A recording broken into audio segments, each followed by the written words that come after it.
Sharpening Your Brain, Chapter 1, Overview.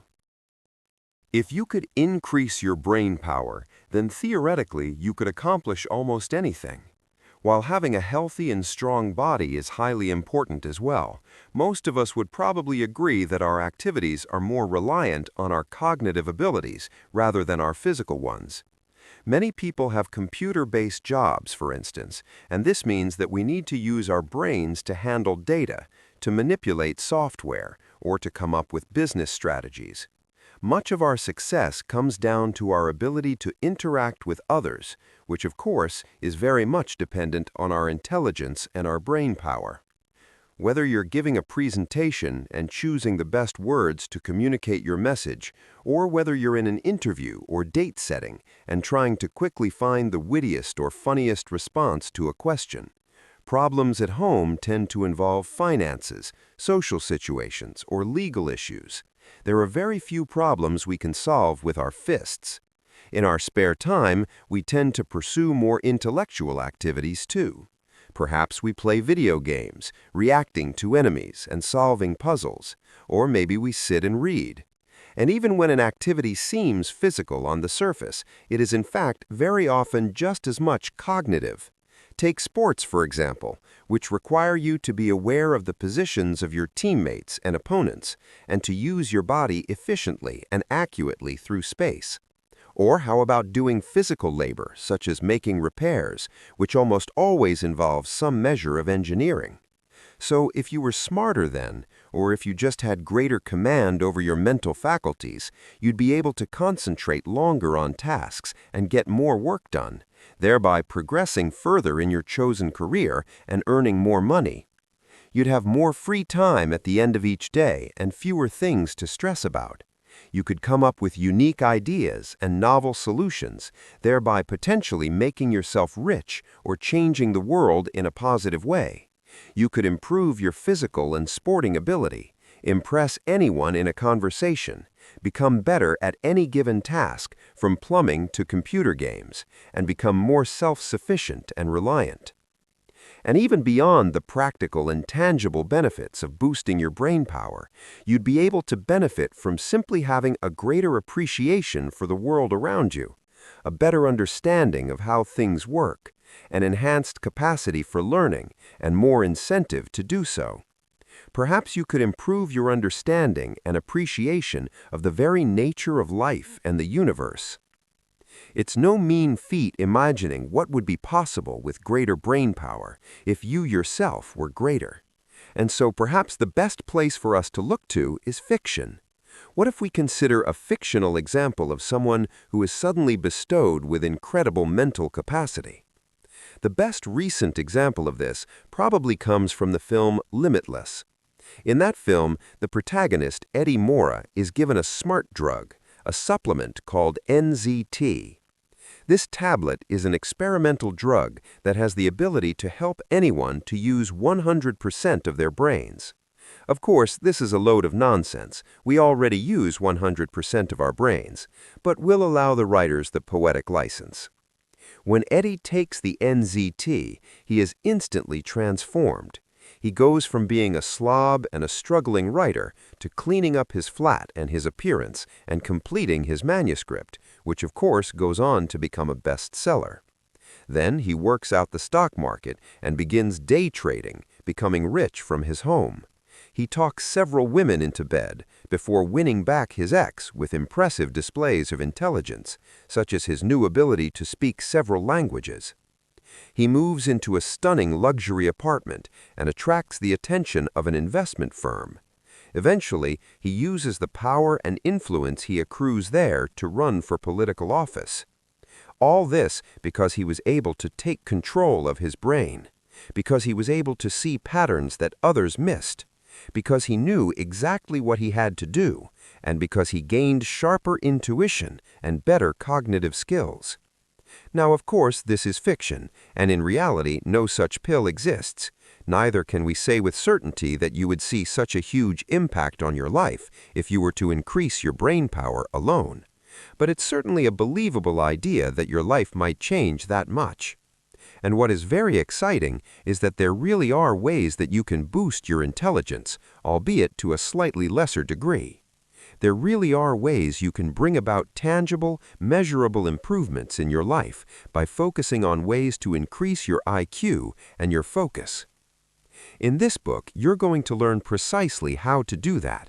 You're going to see how you can increase your intelligence and focus to a profound degree, how you can become sharper, how you can learn faster, and how you can even improve your social IQ.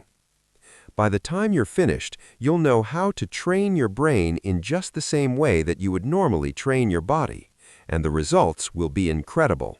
Before we move on, I want to address just one more topic: the power of working fast. If you have greater concentration, and if you can think more quickly, then you can work faster. This is something I've been training for from a young age, and it's something that I genuinely believe helped me to perform very well indeed throughout college and into my career as an adult. In college, the ability to work fast is what allowed me to effectively complete more work than all my peers, and that way to get better grades without really trying. I'd routinely leave my work until the last minute and then complete an essay of acceptable quality, thereby giving myself much more free time. In exams, I'd write twice as much as most people, and when coupled with a realization of what examiners were looking for, most will mark papers very much by referring to a checklist of things you need to complete. That meant that I could get better grades than perhaps I could have otherwise. When I left college, I became a copywriter and started taking jobs for other people. I quickly realized that there was a lot of work out there, but only if you were willing to work for $2 or less per 100 words. My solution? Work incredibly quickly. By writing 20,000 words a day, I was on a very good salary right away. I was able to move out of my parents' house and get a flat with a balcony by the sea. With training, I learned to write faster and faster. I eventually bought myself enough time to start doing other things in the second half of the day, things like creating an app that went on to become a bestseller, and eventually writing a novel. I created a YouTube channel that quickly gained tens of thousands of followers, all because I was able to upload highly produced videos quickly. This is clear evidence of how being able to harness the power of your brain can lead to better results in real life. This is all stuff that I trained myself to be able to do, and with the help of this book, you'll be able to do the exact same. Chapter 2. What are neurotransmitters and how do they work? Let's start out by looking at the neuroscience of intelligence and precisely how you can go about increasing it from a theoretical standpoint. So, welcome to your brain. Here you have a massive, interconnected web of neurons, which we collectively refer to as your connectome. Think of this like the world's largest mind map, except that it is made from billions of connections. Each of these neurons represents an experience, an action, a memory, or a qualia. So, for instance, you have your visual cortex, V1, which contains all the neurons responsible for your sight. If you were to open up the back of your skull and stimulate those neurons individually using an electrode, this has actually been tested, by the way, then you would see points of light appear in your vision corresponding to the specific neuron. Likewise, if you were to stimulate neurons in the motor cortex, then this would cause your arm or leg to move, or it might make you feel a sensation on your ear. Other neurons have different jobs. For instance, there are those that have the role of storing memories. These light up when we recall things that happened to us in the past. Others might make us feel happy or sad. Others might represent aspects of our personality or our ideas.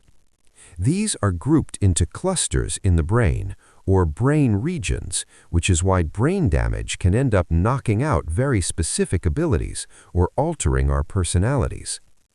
And at any given time, multiple brain areas will be active, representing the way in which your brain is being used. So you might have activity in your visual cortex because you are processing the things around you. But you might also have activity in your hippocampus relating to memories associated with the things you're seeing. And you might have activity in your prefrontal cortex as you make plans as to what you are about to do. The neurons are connected via long tails and branches called axons and dendrites.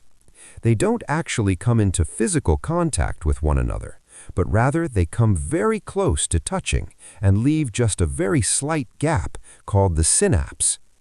When one neuron fires, it causes all of the surrounding neurons to become more excited. And when neurons pass a certain excitement threshold, then they fire too. So, in other words, you might see a duck, and this might register as a representation of a duck in your mind's eye. That causes a certain pattern of neurons to fire, and those action potentials, the technical term for these electrical charges, will then travel down the axons to related concepts that are connected. These include the likes of memories you might have about ducks, opinions about ducks, duck facts, Donald Duck, and so on. But only when enough activity surrounds your Donald Duck cluster of neurons will those actually light up, and only then will you experience a memory or a thought of the character. Neurons can become excited, but they really only have two states, on or off. What's less binary, though, is the signal that they send and receive, and this is where neurotransmitters come in. Neurotransmitters are chemicals that exist in the brain that effectively add color and nuance to the communications happening across our brain. These act like hormones in that they are able to change our mood and change the way we feel about something. The difference is that they have a much shorter lifespan and that they act on the brain specifically. Among other things, neurotransmitters make neurons surrounding them more or less likely to fire and will thereby put the brain in an overall more excited or more inhibited state. At the same time, though, they can also increase the likelihood of new connections forming, and they can increase the apparent importance of certain activity, thereby directing your attention. An example is dopamine. Dopamine is an excitatory neurotransmitter, which means that it makes us more aroused and more awake, and it increases the chances of neurons firing. When dopamine is released in a part of the brain, it causes us to become more focused on whatever is happening right there, because it tells us that thing is important and worthy of our attention. At the same time, dopamine increases our likelihood of remembering that event because it makes connections in the brain more likely to form. Finally, dopamine makes us more likely to remember things that happened and more likely to stay motivated. Dopamine is often described as the reward neurotransmitter, but it would be more accurate to say that it is released in anticipation of reward. Other neurotransmitters include the likes of serotonin, the feel-good hormone, cortisol, the stress hormone, and oxytocin, the love hormone. All these change the way we subjectively experience the world, and they impact on the nature of the physical change that occurs within the brain. An area that has been extensively studied by psychologists and neuroscientists in recent years is a subject called brain plasticity or neuroplasticity. This refers to the brain's innate ability to change shape in response to stimulation and activity. So previously, we believed that the brain was a set shape once we reached adulthood and that it wouldn't change further. What we now know, however, is that the brain continues to grow and adapt as we get older, and that it is constantly forming new connections and even birthing new neurons. In studies, it has been shown that repeatedly engaging in a specific activity will cause the corresponding brain area to change shape. For instance, if you learn to play the cello, then the areas in your motor cortex that are responsible for the sensation and dexterity in your fingertips will get larger and more complex. Likewise, if you play computer games repeatedly, then the brain areas that are responsible for your ability to make out small details on the horizon will improve. Taxi drivers have physically heavier brains than any other professionals because they change shape in order to accommodate all the new routes and destinations that they commit to memory.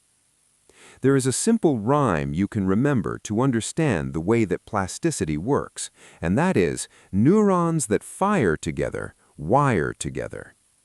In other words, if you continuously repeat the same action over and over again, then eventually the corresponding neurons will wire so that you have committed that sequence of movements to memory. If you eat a lemon every time you see a certain picture, then you will eventually associate the picture and the lemon so that seeing the picture causes you to get a bitter taste in your mouth. The corresponding neurons fired at the same time so often that they now have a connection, and now activity in one neuron will increase the chances of the other firing. What's more is that repeating this connection will reinforce it over time. This occurs via a process called myelination, which basically means that the axons are being insulated to protect them against damage and to help the signal to travel more quickly and more efficiently from one neuron to the next. This is how we rote learn new subjects, and it's why someone who has serious memory loss can sometimes still perform tasks like playing complex piano concertos. They simply repeated the movement so many times that they became highly myelinated and protected. That's a lot of information to take on board, and you might be wondering what it's all for. Well, rest assured that this information is important, and we have tackled it for a reason. That's because knowing the way your brain works is what is going to allow you to increase your IQ through training, diet, and more. Hopefully, you've already seen some opportunities for us to maybe tweak and enhance our brain performance. For instance, increasing dopamine can boost our memory and our focus. Likewise, you might have guessed that increasing the rate of brain plasticity might also be a very positive thing. And those are exactly the topics we'll be tackling in the coming sections of this book. So keep reading and get ready to enhance your brain power. Chapter 03, Nootropics. The first strategy you can use to increase your brain power is to use nootropics. Nootropics are smart drugs, which in turn describe both supplements and medications. Generally, anything that can enhance your mental performance in any given capacity can be considered a nootropic. That means that technically something like caffeine could be considered a nootropic because it makes us more focused, because it prevents us from needing to sleep, and because it helps us to memorize things. But more often, the term is used to describe slightly more exotic and unusual substances. These include modafinil, for instance. Modafinil is a drug that was developed as a treatment for narcolepsy, and the idea was that it would be able to help people who used it to stop falling asleep without warning. Since then, modafinil has proven highly effective at helping people who don't have narcolepsy. Not only can it almost eradicate tiredness completely, and not only can it enhance focus, but it also boosts memory and potentially reaction time. Word has it that 99% of CEOs in Silicon Valley are now using modafinil to get ahead. The term can also be used to describe the likes of L-theanine. L-theanine is a xanthine, like caffeine, that is a stimulant, but has a much gentler effect than caffeine. Think of this as caffeine without the jitters.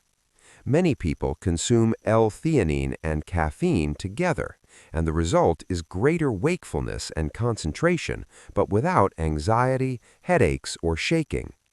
Another highly popular nootropic is piracetam.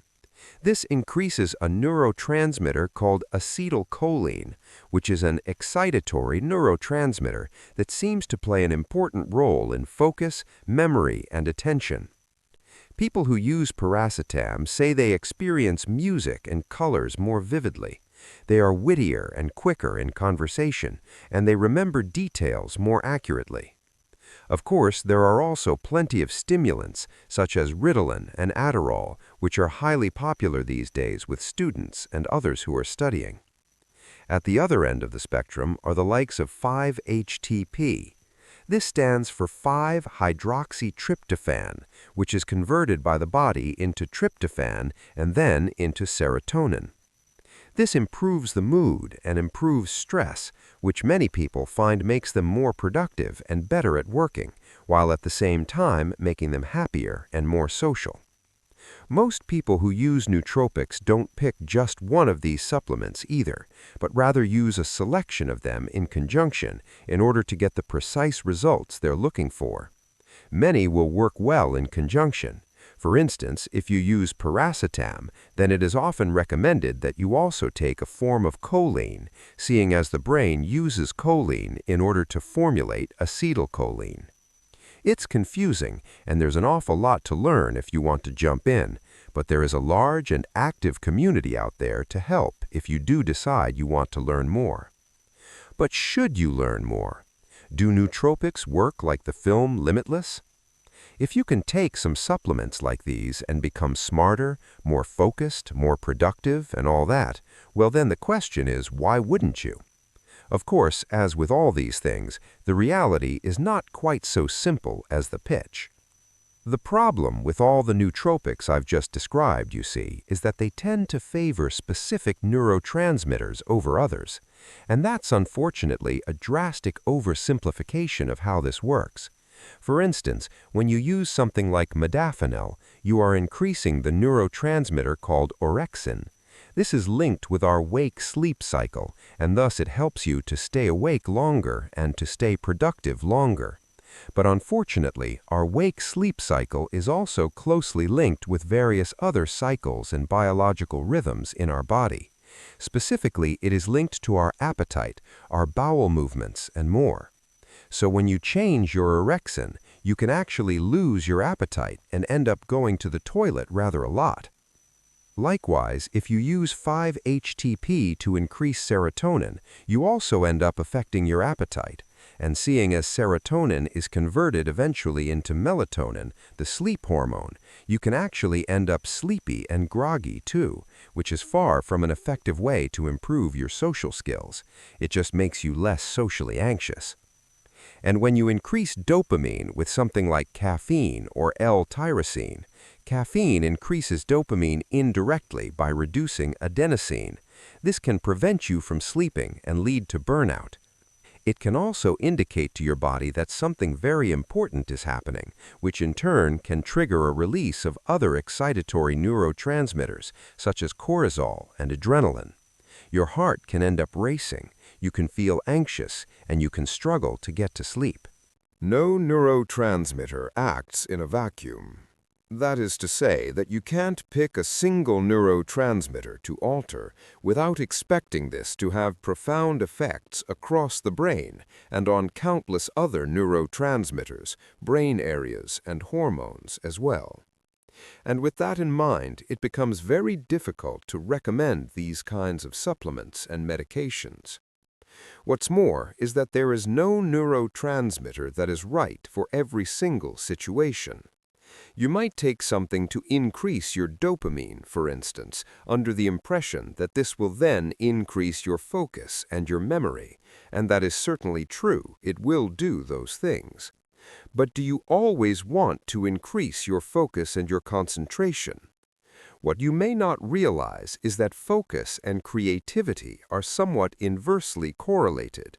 That is to say, that if you increase your focus, you may actually end up decreasing your creativity. Remember that web of neurons in the brain? Well, creativity comes from our ability to explore those different nodes, neurons, and to find novel connections. Creativity really is simply the ability to recombine existent information in interesting ways.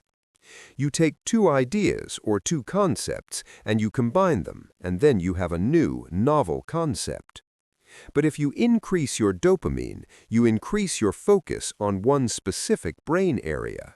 You become more intensely focused on one concept or one collection of ideas, and in doing so, you lose that ability to make novel connections and to come up with new ideas.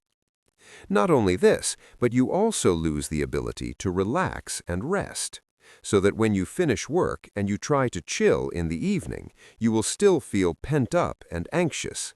That means that you can end up feeling less rejuvenated the next day and thus find it harder to jump back into work. A healthy brain is not a brain that feels wired or highly focused. It is simply one that feels like it normally does, but better. You should have the ability to switch between different brain states and different modes at will, and nootropics, such as those we've described, patently do not help with this. Finally, you need to consider the risk of tolerance and adaptation. This is the risk that your brain can adapt to the change in chemical balance and thereby become dependent on nootropics in order to function normally. How might this happen? Well, a good example is caffeine. When you drink caffeine, you reduce the action of a substance called adenosine. This happens because caffeine molecules are very similar in size and shape to adenosine molecules. As such, they can end up getting trapped inside the same receptors and thereby preventing adenosine from being effective. Adenosine is a byproduct that is produced when our cells create energy. This is created throughout the day as we think, as we engage in activity, and so on. As an inhibitory neurotransmitter, it eventually starts to reduce activity in the brain, making us feel more and more relaxed and sleepy, until we start to lose concentration and focus. But if you keep drinking caffeine in large doses, then the brain responds by creating more adenosine receptors. It assumes that you have a chemical imbalance, and it responds in kind. Therefore, you now find that you feel tireder and groggier when you aren't drinking caffeine, and you need even more tea or coffee in order to feel alert and awake. This creates addiction, and it is what leads to withdrawal symptoms when you stop getting enough caffeine. In fact, it has even been suggested that what most of us assume is sleep inertia, the tiredness we feel first thing in the morning, might in fact be simple caffeine withdrawal. So, should you use nootropics? It's not a definite no, seeing as you can actually benefit from being highly focused under the right circumstances. Got work that needs finishing very quickly? Then a strong mug of coffee or perhaps some modafinil could potentially help. You just need to recognize the shortcomings and act appropriately. Don't use anything like this on a daily basis, and make sure that you only use it when absolutely necessary. And while you might protest about the potential side effects and risks, remember that plenty of people use alcohol and nicotine, knowing full well that it is harming them. At least nootropics boost brain power on paper. Caffeine and many others are even protective against dementia and similar examples of age-related cognitive decline. Just make sure you are cautious when you start using nootropics and don't break the law. If you buy supplements or medications from illegal sources, then there is no telling what you may be ingesting. And if you want to get a brain boost from something you eat, well, then there is a better way. Chapter 4. The Brain Nutrition. In that last chapter, we discussed a very specific form of nootropic, the kind that alters neurotransmitters and makes you more focused, or perhaps better at remembering particular things. But I left out several other categories of nootropic. One that is particularly interesting is the cognitive metabolic enhancer, and the other is anything that can generally be considered to be nutrition. So the nootropics we looked at so far have been drugs or medications, usually things that are created in a lab. But how about something much more simple, like vitamin B6? Vitamin B6 helps the body to get more energy from protein and carbs, and this means it can enhance both physical performance and brain function. What's more is that it is also used in the creation of several neurotransmitters, so it won't favor one over the others, but will instead help to enhance the production of brain chemicals across the board. There are so many more that do things like this. Consider, for instance, the role of omega-3 fatty acid. Omega-3 fatty acid is an oil found in fish that has two different benefits for the brain. The first is that it improves cell membrane permeability. That is to say that the body is able to use omega-3 in order to create the cell walls. This in turn then leads to greater fluidity in the cells. The cells are better able to move freely, to change shape, and to pass neurotransmitters and signals to one another. The result is that consuming omega-3 can actually help to enhance the transmission of signals across neurons and thereby speed up your thinking. At the same time, omega-3 fatty acid also has the benefit of improving your omega-3 to 6 ratio. To simplify, omega-3 and 6 are both necessary for healthy function, but the vast majority of us get too much of the latter and not enough of the former. That's because omega-6 is used as a preservative in a vast range of different things we eat, whereas you mainly get omega-3 from oily fish, which is absent from many of our diets. When you have too much 6 and not enough 3, this causes brain inflammation, and inflammation has been linked with depression, brain fog, and more. How about creatine? Creatine is a substance that is typically associated with fitness and athletic activity. This supplement is used to enable the body to recycle ATP. ATP is adenosine triphosphate, or the most basic form of energy usable by the cells. We need ATP to move our muscles, but we also need it in order to think or to do just about anything else. When we use ATP, it becomes AMP and ADPT, adenosine monophosphate and adenosine diphosphate. Creatine recombines these two substances to create more ATP for further use, thereby providing the brain with additional energy. This is very beneficial and has even been shown in studies to raise IQ. Then there are things like garlic or vinpocetine. These substances act as vasodilators, which is to say that they actually expand the width of the veins and the arteries, thereby enhancing blood flow around the body and improving the delivery of nutrients to the brain and to the muscles. This means you'll feel more awake and more focused because you'll be getting more energy to the brain. On top of that, nutrients will also make it to the brain more effectively. There are countless more examples of this, everything from CoQ10 to resveratrol to vitamin C to magnesium to zinc. Countless nutrients, minerals, and vitamins can enhance brain function in different ways. And conversely, eating too many ready meals and too much junk can actually damage your brain function and cause it to start becoming slow and sluggish due to low energy, due to inflammation, and more. So eating right is one of the simplest, but also one of the most powerful things you can do to enhance your brain function. And by that, I mean avoiding processed foods that are low on nutrition and high on additives, and meanwhile, gravitating toward nutrient-dense foods. Anything that you consider a superfood can potentially be very effective when it comes to enhancing your brain function and awareness, so make sure that you are eating a healthy diet if you want to make the most of your brain. Meanwhile, try to ensure that you seek out these nutrients in particular: omega-3, choline, found in eggs, amino acids or protein, vitamin B complex, vitamin C, vitamin D, lutein, magnesium, and zinc. Chapter 5. Brain Training. At this point, we've covered some pretty heavy topics. We've talked about using nutrition and drugs to change the very way that you think. But what about good old brain training? What about the thing that your average reader will likely have thought of first when asked if there was a way to enhance brain function? Brain training is actually big business.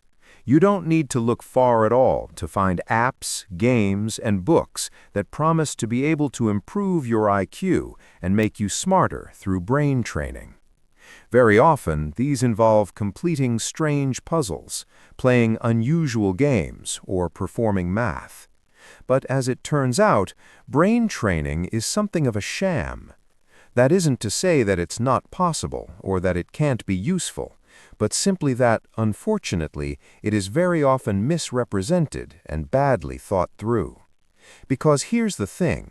When you use brain training, such as Nintendo Brain Age or perhaps Lumosity, it turns out that you aren't really boosting your brain power in any tangible or useful way. What you're simply doing is improving your brain's ability to do that one thing. So if you play a game where you have to pick out a number from a line of numbers, then you are simply improving your ability to pick a number out of a line of numbers. And most of us would agree that this isn't all that helpful or useful. Brain plasticity is at work here.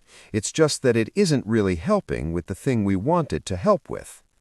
So how do you go about training your brain more generally? The rules of brain plasticity make it very easy for us to work out what impact a certain type of training will have on the brain, and we can actually use an acronym to work this out: SAD. SAD stands for Specific Adaptations to Imposed Demands. This is to say that your brain becomes better at doing the things you make it do regularly. That means that the best form of brain training to become better at focusing on your work is to simply force yourself to focus on your work more. Do this often, and over time, you will become better at doing it. Want to become better at math? Then practice math more. There are some tasks, though, that will help you to improve your brain in a much more non-specific way. These involve activities that have changing circumstances, but require the same basic skills. And a surprise one? Computer games. Computer games are actually among the very best brain training tools out there. In a moment, we'll see that they can be useful for enhancing brain plasticity, simply because every new game requires you to learn new inputs, new rules, and new environments. But beyond this, even, computer games are useful for just encouraging development in several key brain areas because of the skills that they require. Action games, for instance, have been shown to increase our ability to tell different shades of gray and actually to improve visual acuity. The reason for this is that shooters require us to be constantly looking at the screen for signs of movement. Likewise, these games have been shown to help enhance decision-making and to increase the speed at which decisions are made without negatively impacting on the quality of those decisions. Again, this comes from the requirement to be constantly making decisions as to which enemies should take priority, which way you should turn, which weapon to use, and so on. The difference between something like a computer game and something like a brain training exercise is that a computer game is a much more varied experience and one that is far more closely relatable to our real-world experiences. Computer games provide realistic contexts and settings for our actions, and they challenge us in a dynamically shifting manner. Similarly, taking on new challenges at work, reading complex texts, and trying to learn new subjects, and putting yourself in social situations that take you out of your comfort zone, all these things would be more effective in increasing your brain power than doing any mundane exercises. Chapter 6. plasticity. So, brain training is only so useful when it comes to boosting your brain power, and works best when you go about it in less than conventional manners.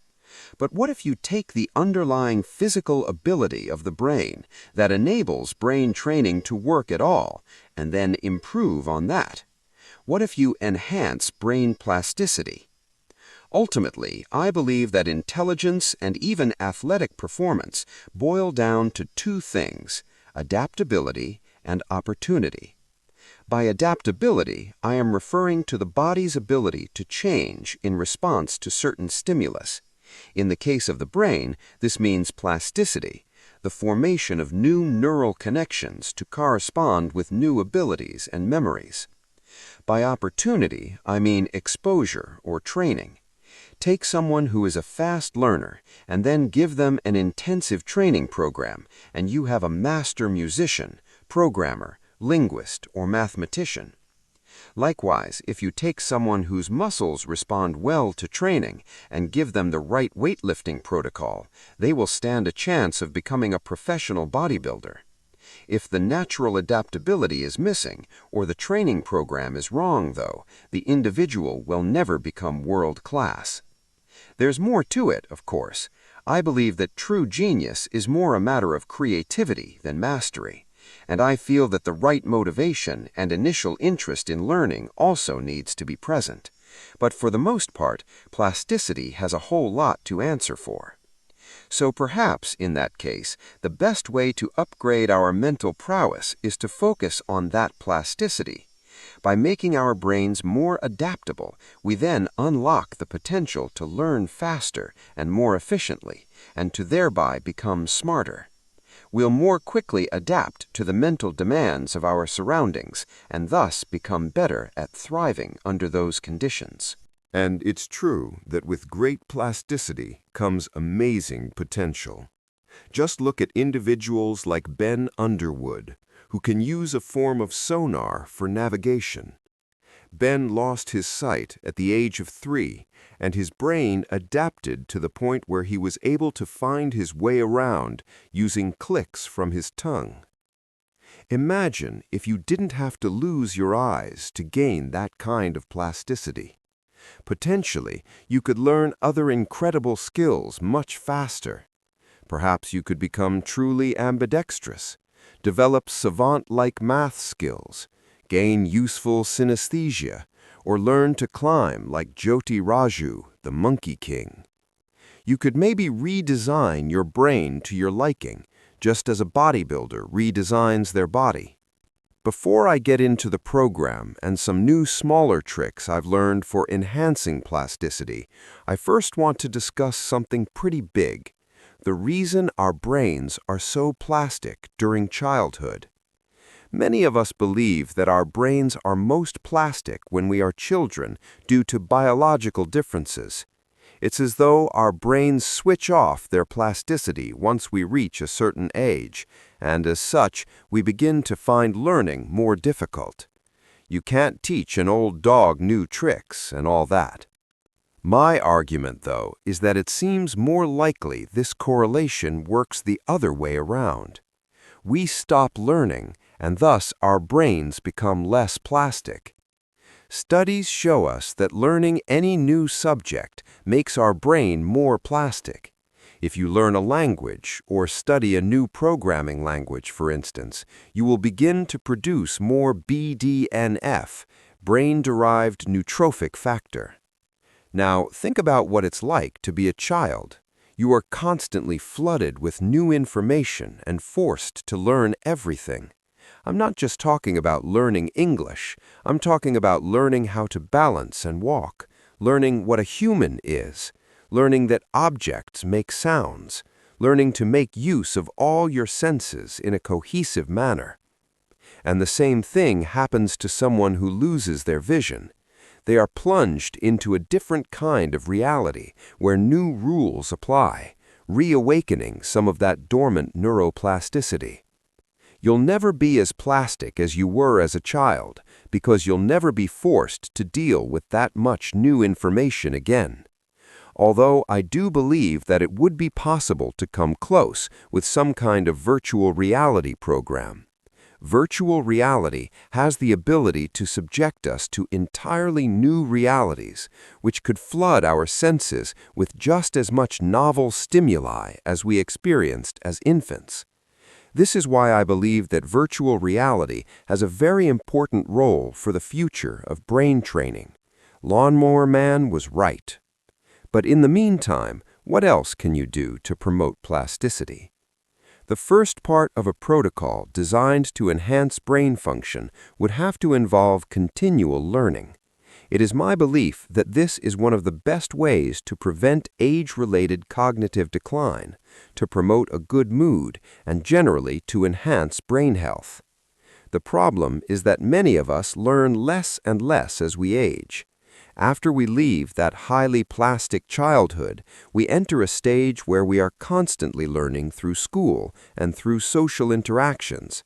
Following that, we learn to drive, we may go through higher education, and will develop ourselves through our careers.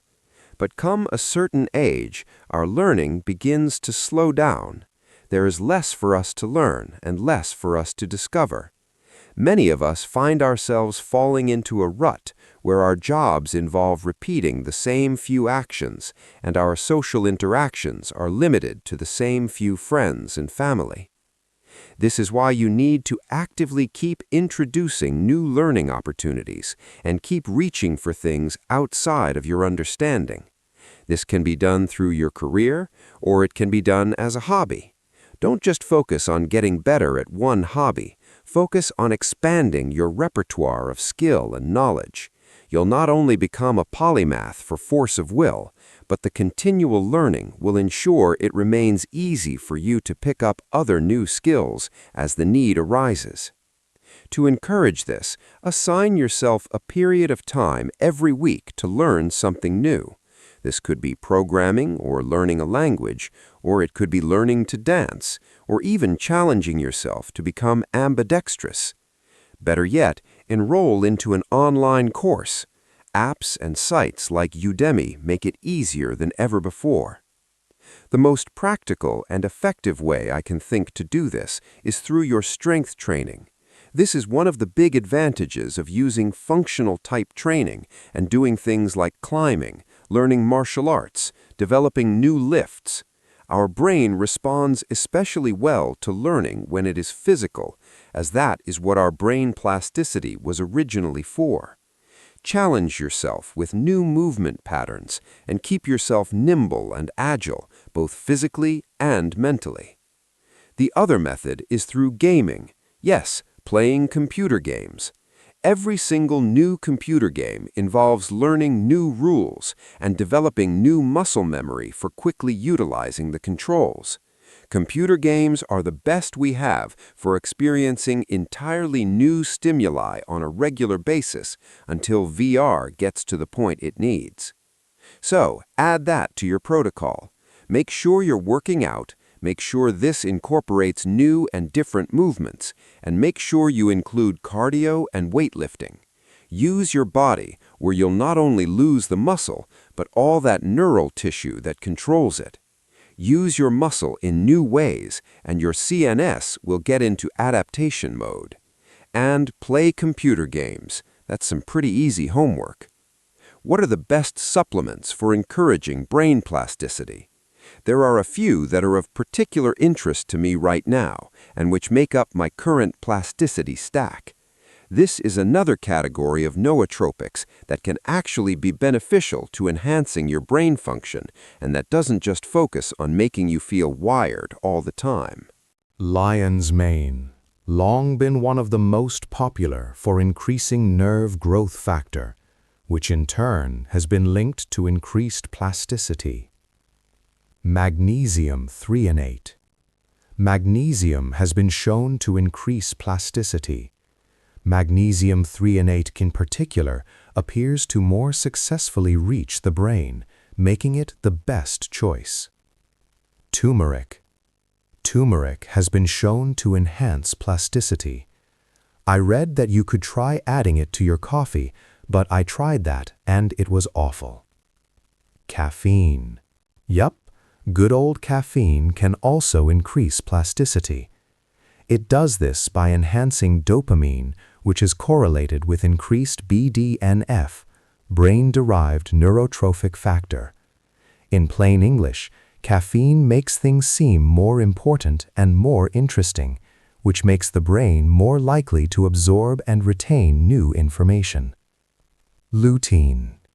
Lutein was shown a while back to improve the function of mitochondria, leading to greater energy and potentially a boost in cognitive performance. Turns out, it's also potentially able to increase plasticity, particularly in the womb and during our development, but also later in life. There are plenty more, and TDCS has also been shown to be effective at increasing plasticity. Transcranial direct current stimulation. But as we're looking at a practical solution to enhance your plasticity, let's focus on just these few.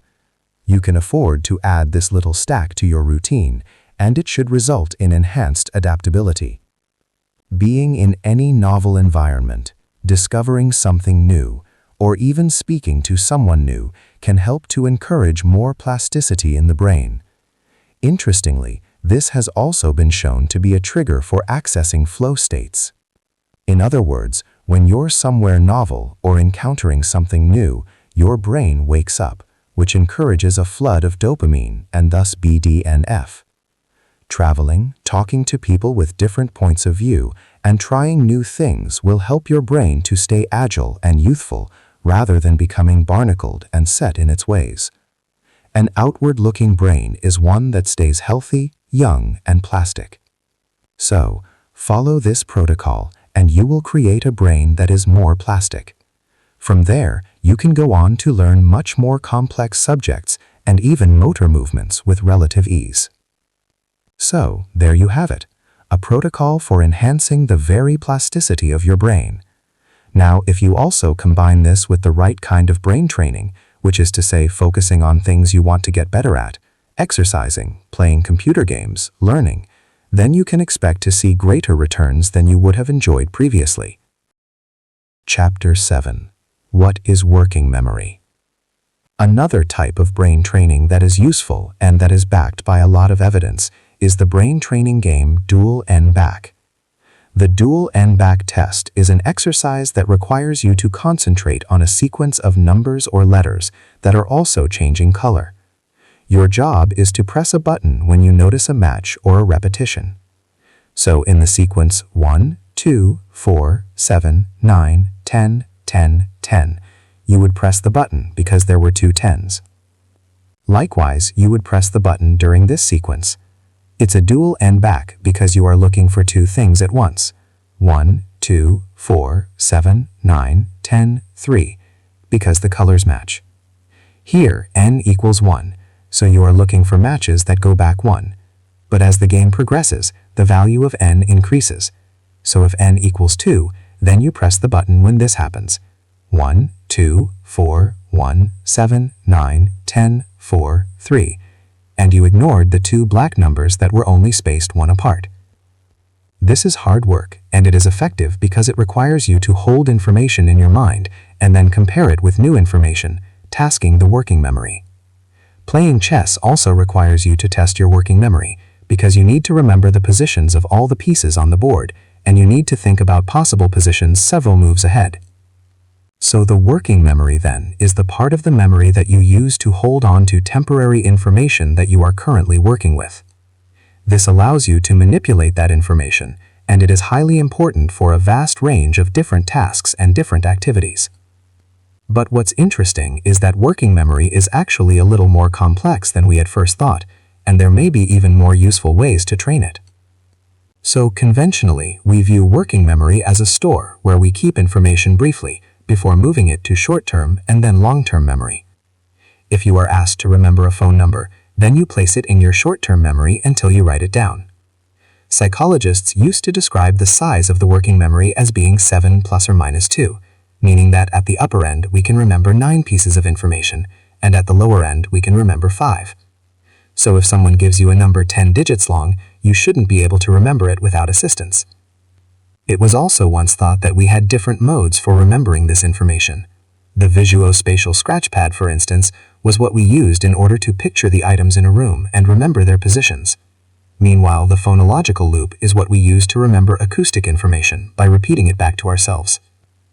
More recent research, though, suggests that working memory might be a little more complex than that. That's because working memory appears to not have all that much in common with other types of memory at all. In fact, there doesn't seem to be a brain area associated with working memory, and instead, it seems that working memory works by internalizing our thoughts and visualizing them. In other words, when you are trying to hang on to 7 numbers, you're not actually remembering them at all, but instead, you're visualizing them with our mind's eye. Brain scans show that if you imagine something happening, you actually light up the same brain regions as though you were really doing that thing. So, for example, if you imagine playing football, you activate the areas of the motor cortex as though you were really kicking a ball. When you repeat numbers to yourself, areas of your auditory cortex light up. This is what working memory is really. It's not memory at all, but rather attention, the ability to internalize thought and then focus on that thought. And this makes working memory an incredibly important thing to train because it corresponds to your ability to visualize and to juggle and manipulate information. It allows you to plan ahead. It allows you to picture the positions of other players on the pitch during sports. It allows you to juggle all the relevant information when in conversation to give the best response. It even allows you to manipulate a map in your mind's eye for improving navigation. In short, working memory is one of the key skills to enhance for better performance across the board. And because it actually amounts to visualization, that makes visualization itself worth practicing. And because it also amounts to concentration, that too is something you need to practice focusing on. This is your ability to focus on your internal constructs, which in turn gives you the ability to manipulate and manage information in your mind.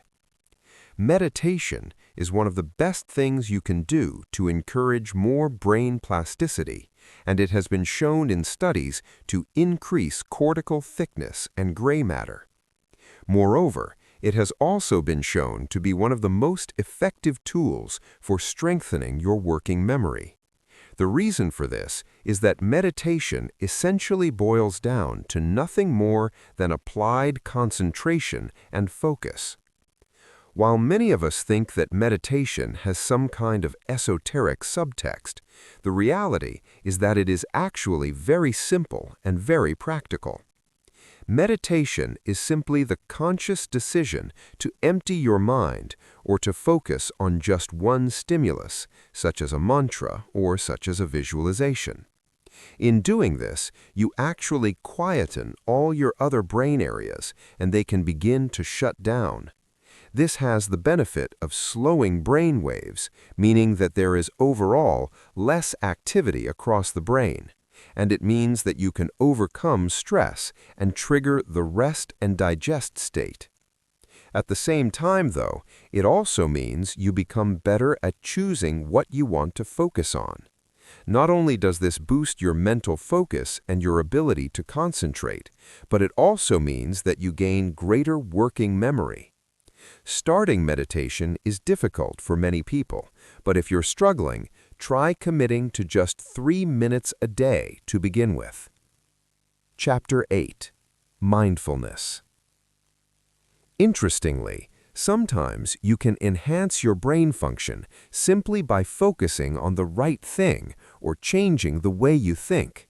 And when coupled with what we have learned about plasticity and about short-term memory, you might be surprised to see how it can actually transform your brain and the way you think. Let's start with some examples of how simply reframing a situation can help you to accomplish greater cognition. The example that comes to mind is the aforementioned hypothetical limit of working memory, which is set at 5 plus or minus 2. Regardless of the new interpretation of working memory, this limit still exists, likely as we struggle to hold that information in the mind's eye and focus without losing track of it. So how do you get around this? One novel solution is something called chunking. It sounds gross, but it's not like that. Basically, chunking means that you combine multiple numbers into a single number or a single semantic chunk. So, for instance, 2 and 3 actually becomes 23. This way, you are actually remembering fewer numbers. Another interesting example of changing the way you approach a subject is to overcome the cognitive bias known as functional fixedness. Functional fixedness describes an inability that many of us have to instantly see all the applications for any resource. We see a tool as being an item used for a specific job, rather than something that can be used in a variety of ways. So, for example, if you are given a hammer, you might think of that hammer as something to drive nails into the wall. Thus, you might not think to reach for it when trying to pry open a window. Because it is labeled as a hammer, it is harder to think of it outside of that context as a wrench. The result is that you become less resourceful. Again, the solution is to reframe the situation and change the way you ask your brain to operate. Instead of thinking of tools and resources as tools, try to ask yourself what raw materials you have available to you. So, rather than a hammer, you have a hammer and a piece of wood, some metal, and a stick. Suddenly, the options increase. But changing the way you approach a problem or think about a situation can actually have a much more profound and fundamental impact on the way you think, too. In particular, it has the ability to change the way that you perceive the world around you and the way that you control your mental state. Remember how we mentioned that when you visualize something, you light up areas in your brain as though you were actually doing that thing? So when you visualize yourself running, you actually light up areas in your brain corresponding to that movement and to the things you might see and hear on that run. Well, as it happens, this is realistic enough to effectively fool the brain. In other words, your brain thinks that you actually are running and that you actually are moving. No, this won't lose weight, seeing as you aren't placing the same energy demands on your body. But in terms of changing your mood and even creating brain plasticity, strengthening the connections necessary to use correct running form, it really is as good as the real deal. This is why a dancer can actually practice their moves in their mind's eye, and it will be just as effective as if they were doing it in real life, to an extent. When they picture themselves moving, the same neurons fire as though they really were moving. The neurons that fire together still wire together, and as such, you reinforce the movements and can more easily reproduce the routine. Of course, you won't be able to develop your balance or grace in the same way, because you are only using a simulation of real-world physics rather than actually making those movements, but you get the point. Anything you want to rehearse, anything you want to get better at, you can do in this way. So, for instance, if you want to improve your memory retrieval and your ability to navigate a space, then you could try simply picturing yourself leaving your door and walking down the road. Visualize the turns you'd make to get to a specific destination and see if you can remember the way, or if you can accurately picture the movement. Or try closing your eyes right now and then recreating the room you're in your mind's eye, including the positions of items on the surfaces. Just how good is your awareness of your surroundings and your ability to commit that to memory? This kind of visualization training can be useful for improving your working memory too, because you're using your working memory to do it. What's truly fascinating is that you can use this in order to control your mental state. Many of us feel scared in situations that aren't all that stressful because we're visualizing what would happen if the worst-case scenario were to happen. You are stressed when you are in debt because you are picturing how it might end in you getting into worse financial trouble. You are picturing your bank account in zero. But focus on calmer and on less stressful aspects of the situation. Focus on the plan, and you can place yourself back into a calm state. Likewise, when you are trying to focus yourself on whatever you're doing, and when you're trying to fixate on the task at hand, you need to make sure that you remind yourself in your mind's eye why it's important. Struggling to complete that essay?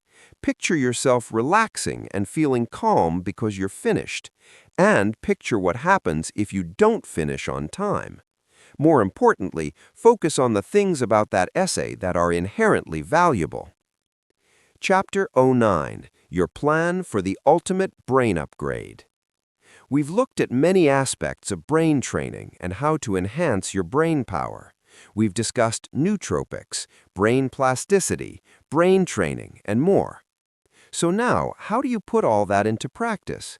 What are the takeaways here?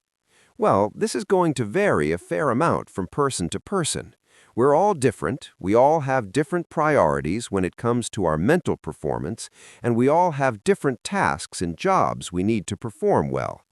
But on the whole, here's what you should keep in mind and what you should be using to achieve your ends, whatever those may be.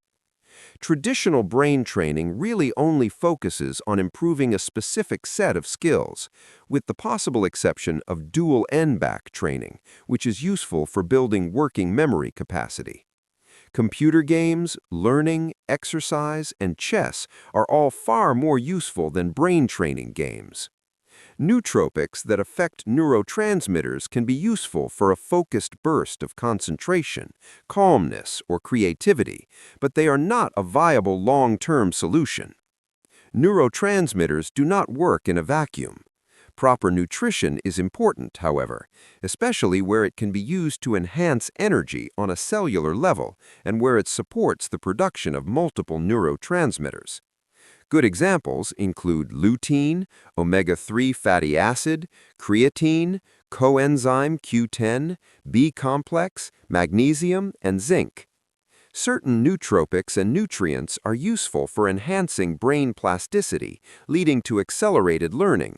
These include turmeric, magnesium threonate, lion's mane, and lutein. Also good for brain plasticity, sleep, learning new things, potentially virtual reality, and exploring new places. Working memory is truly a transformative skill and ability, and can be trained through visualization. Meditation is a powerful tool for enhancing plasticity, working memory, and control over your mental state. My recommendation for most people reading this is to start by being more aware of the workings of their brain and to look after their nutrition as well as their sleep. Try to incorporate meditation into your routine, even just 7 minutes a day at the end of a workout, and be sure to keep pursuing new activities and learning new subjects. Consider adding the plasticity stack or an energy stack for supplementation, and be more aware of how your visualization is driving your mental state. Over time, your brain will grow and you will become smarter and more powerful than ever before.